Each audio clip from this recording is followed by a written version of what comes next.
Гласници на надежда.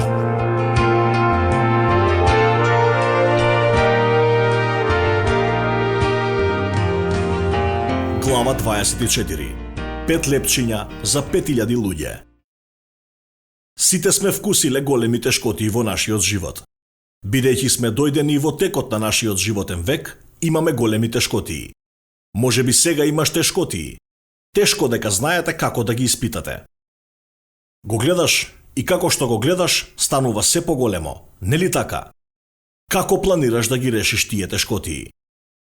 Дозволете ми да ви предложам како да се справите со тешкотиите, кои мора да ги испитате секоја една, за да откриете каде е решението и како можете да работите со него. Забележав дека кога кршачите на камења сакаат да скршат камен, тие го испитуваат тој камен и одлучуваат каде да удрат со чекан за да се скрши на вистинското место.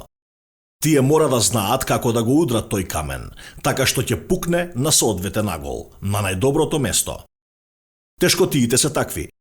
Твоите тешкотии имаат решение, ако внимателно погледнеш во нив. Испитај ги од сите страни и ќе откриеш дека твоите тешкотии може да се решат. Во Евангелие по Јован, 6 глава, од 1 до 14 стих, ќе видите дека има тешкотии, кои имаа решение кога Исус погледна и се справи со тоа. Потоа отиде Исус на другата страна од Галилејското море, наречено Тиверијатско. Многу народ одеше по него, затоа што ги гледаат чудесата што ги правеше над болните. Исус се искачи на гората и седеше таму со своите ученици. Наближуваше јудејскиот празник, Пасхата. Тогаш Исус ги подигна очите и виде дека многу народ доаѓа кон него, па му рече на Филипа: "Каде да купиме леп, за да се нахранат овие?" Тоа го рече за да го искуша, затоа што самиот знаеше што ќе направи. Филип му одговори: "Не ќе им стигне леп за 200 денари, па секој од нив да добие помалку." Еден од неговите ученици, Андреј, братот на Симона Петра, му рече: "Тука има едно момче кое има 5 јачмени лебови и 2 риби, но што е тоа за толкаво множество?" А Исус рече: "Нека поседат луѓето." Имено, имаше многу трева на местото, па поседнаа луѓето, наброј околу 5000. Тогаш Исус ги зеде лебовите, се заблагодари и им ги раздаде на учениците, а учениците на оние што поседнаа, исто така и од рибите, колку што сакаа. Кога се наситија, им рече на своите ученици: "Соберете ги останатите парчиња, за да не пропадне ништо." И така ги собраа и наполнија 12 кошници со парчиња од 5 јачмени лебови што им останаа на оние кои јадеа. Луѓето, кога го видоа чудото што го направи, рекоа: "Овој е навистина пророкот кој требаше да дојде на светот." Нели е тоа возбудлив текст од Библијата? Во Библијата е запишано за тешкотиите и како Исус ги решил. Ајде да ги разгледаме деталите од ова невообичаено искуство, кога Исус зеде 5 лебови за да нахрани 5000. Еве еден детал кој што треба да го разгледаме. Мноштвото. Кажано ни е дека голема толпа на луѓе го следеа него. Исус и учениците беа отидени од другата страна на Галилејското море, наречено Тиверијатско. Ова мало море е лоцирано во северниот дел од светата земја. Тоа е убава свежа езерска вода која се полни од изворите покрај планината Хермон, која ги формираше главните извори на вода од реката Јордан. Тоа е многу убаво мало езеро и многу села беа населени на незиниот брег во римско време. И беше тоа големо мноштво кој го следеа Исус. Многу народ одеше по него, затоа што ги гледаат чудесата што ги правеше над болните. И сите сакаат да бидат до него. Ние тоа може да го разбереме, нели? Кој не би сакал да биде близу до оној кој може да ги исцели нашите повреди? Сите ние имаме повреди или пак ќе бидеме повредени. Но Исус и неговите ученици се искачија во гората за да се одморат. Имаше многу важен религиозен празник кој се наближуваше, слава која беше на јудејците, наречена Пасха. Тој празник се славеше во март или во април секоја година.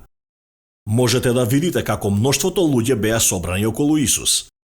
Тие беа многу заинтересирани за Исус, толку многу што дури заборавија да си обезбедат храна. Значи го имаш мноштвото како еден детаљ во ова искуство. Вториот детаљ е мистерија. Читавте дека Исус го праша Филип, кој беше еден од неговите ученици, каде да купиме леб за да се нахранат. Тој рече, каде да купиме леб за да овие јадат? Секако тие не беа близу до ниту една пекара. Ќе беше невозможно за нив да запалат оган и да печат леб. Филип не гледаше друг излез. Филип му одговори на Исус. Не ќе им стигне леб за 200 денари, па секој од нив да добие помалку. Сега еден денар во деновите на Исус беше дневна плата. Помислете од заработката од целодневна работа, а потоа помножете ја со 200 имоти да разберете што зборуваше Филип. Се разбира дека тој беше во право. Секако ќе требаше повеќе од 200 денови работа за да нахрани 5000 луѓе. Андреј, братот на Симона Петра, му рече: тука има едно момче, кое има 5 јачменови лебови и 2 риби. Но што е тоа за толкаво множество? Може да разбереме дека ако 200 дена работа не се доволно за лебот кој овие луѓе ќе го изедат, секако дека 5 леба не може да нахрани 5000 луѓе. Но Исус знаеше што ќе направи. Тој го праша Филип, тоа прашање за да го искуши. Кога Андреј го доведе момчето со 5 лебови и 2 мали риби, Исус знаеше што точно ќе направи. За Филип и Андреј немаше решение, но за Исус имаше. Дали гледате што сакам да ви кажам? Твоите тешкотии имаат решение. Ги имаме овие два детали: мноштвото и мистеријата. Исус знаеше што ќе направи дури ако Филип и Андреј не знаеја како да се справат со дадената ситуација. Има и трет детаљ. Тоа е чудо. Во првиот чекор за овој детаљ Исус рече на неговите ученици: нека поседнат луѓето. Гледате, треба да има некаква подготовка. Подготви се, ние ќе ги решиме овие тешкотии. Луѓето поседнаа. Во вториот дел од чудото, Исус ги зеде 5 леба, заблагодари на Бога за 5 леба и 2 риби да нахрани 5000 луѓе. Тој зеде што имаше и му се заблагодари на Бог за нив. Тогаш Исус им раздели на учениците, а учениците на тие кои беа поседнати. Библијата ни пишува дека исто направија и со 2 риби. Со други зборови, сите јадеа додека не се наситија. Од 5 леба 5000 луѓе јадеа колку што можеа. Тоа не е крајот. Исус им рече на учениците: соберете ги останатите парчиња, за да не пропадне ништо.